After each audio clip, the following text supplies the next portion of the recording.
Greetings. You have your ticket? You don't have one? No problem, my friend. Just hit the subscription button below. Come on in.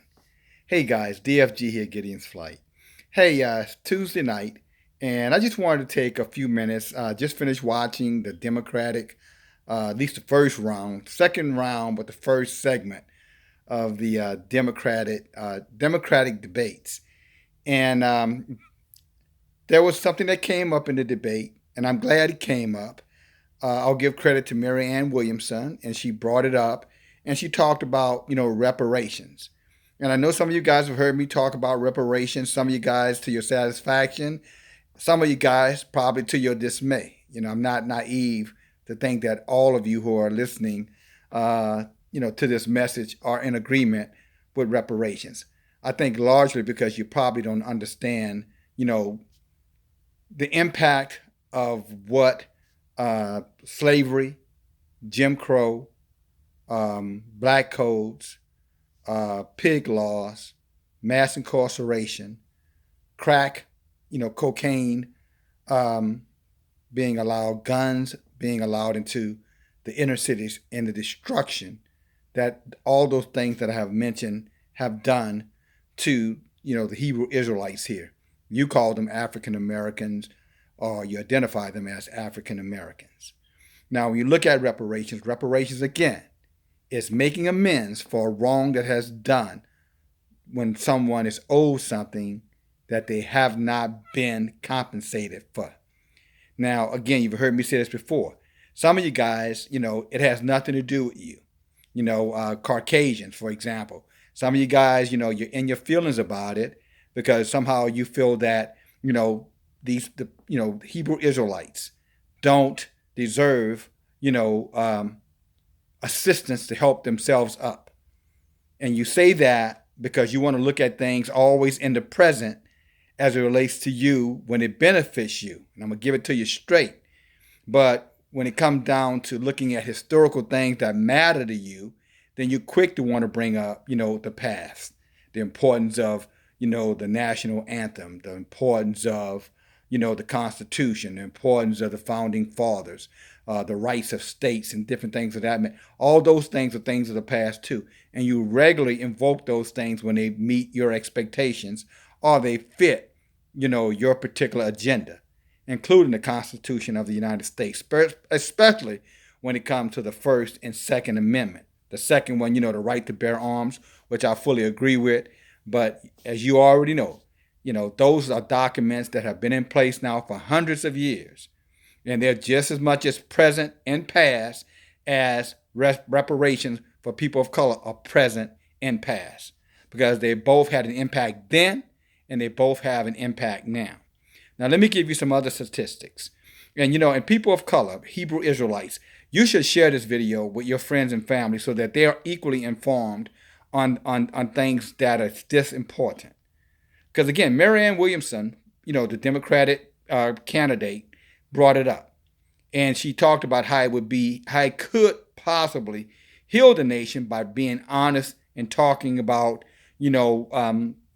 restoring something that has caused a lot of bitterness and is very, very divisive right now.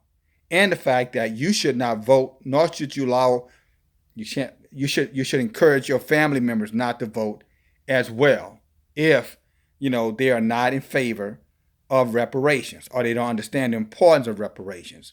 No reparations, no vote. But let me give you some more information that you can share with them. When you look at the income inequality in America right now, America has approximately 200 million Caucasians, or so-called white people. They don't like me to say so-called, so I'm gonna call. America has 200 million whites. America has 40 million Hebrew Israelites, so-called African American blacks. So that's 200 million whites, 40 million blacks. Now, the average income, overall income for white families, the median income for whites, right now sits at about $135,000. Now that's the average. That's for the 200 million. Think about 200 million people, and their average income is $135,000. Many of you will never see $135,000 at any given time in your life, not all at one time. You're surely not going to see it in the year. Not most of you are listening to me. But the average white person, $135,000. Now here's where you come into play. That 40 million. You know what your average income is on average? $11,000. And no, you did not hear me incorrectly. $11,000. Now, any intelligent person should be willing to step back and ask a basic question. How in the hell can that happen? How can 200 million people average out median income at 135,000 and another group, 40 million, only at 11,000, when these groups were here? If you don't want to take into account our people being here before you arrived, because some of you still believe that most of us came on slave ships, and I've told you many times before, that's a flat out lie. Yes, some blacks came here on, slaves, Africans came here on slave ships, so-called African, but most of those copper-colored Hebrew Israelites, you called them Native American, were right here on Turtle Island. Again, new named America. But yet, if you look at time on the continent, both groups, let's just say if you go back 500 years, we all were here together, whites and so-called, African Americans. So you ask yourself, any logical people should be asking themselves, but I'm asking you to ask yourself, how could the income disparity be so great if both groups were treated equally economically? How could one group, based off of racial pigmentation, their ethnicity, it has to be taken into consideration. How could you have something like the difference is like 13-1 income inequality? 13-1, guys. 135,000 to 11,000. And I ask you who are against reparations, explain to me how that happened. We've all been here, just using 500 years as a measuring stick. How could one group be 13 times economically, have more wealth, 13 times more wealth economically than the other group? Unless something institutionally caused it. And when I say institutionally, I'm talking about the United States government and its policies against so-called colored people, African American Negroes in this country. And that's why, if you're a white person, you shouldn't be fighting us on reparations.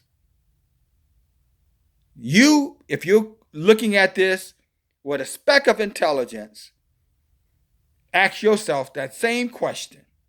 Just like you're saying you had nothing to do with your ancestors did, we had nothing to do with what your ancestors did to our ancestors.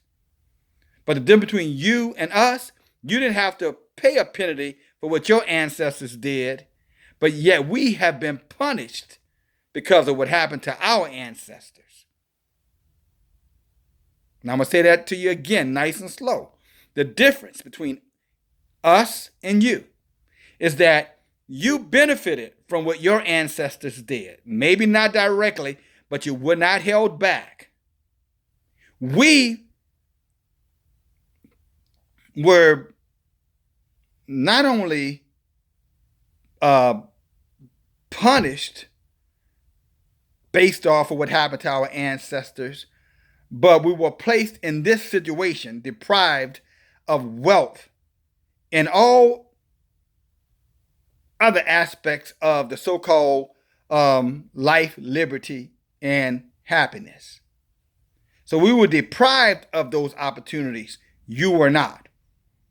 So whatever happened with your ancestors, as it influenced you, it did not stop you from having 13 times more of the wealth than we have. But what your ancestors did to our ancestors has absolutely created this wealth gap that we're dealing with today. And that's not going to go away until it's addressed. Now, that's about the simple and fairest as I can say it to you.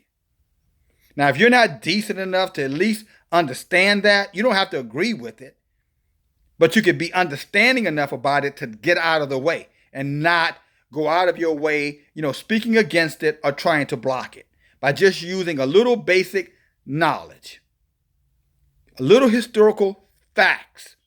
And again, the institution of slavery, Jim Crow laws, black codes, pig laws, mass incarceration, denial of, the GI Bill, or at least the benefits of the GI Bill if you were in the southern states in the United States after World War II.